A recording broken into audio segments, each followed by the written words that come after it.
og det skal vi også kalde den. Er du klar? Ja. Okay. Ja. Hvordan gik det? 4. Tillykke. Fandme stolt. Så fik du dit snit på 8. Nice. Vi er ved at optage en video til mig. Okay. Hey far, den går ud til dig.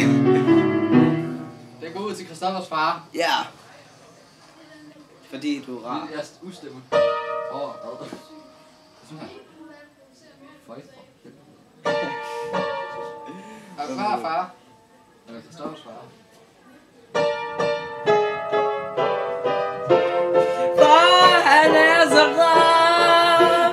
Han er den bedste.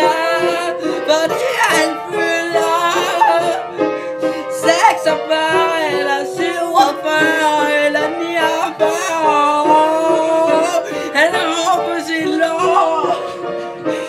Så mange vinder, men for han var bedst. Han ville ønske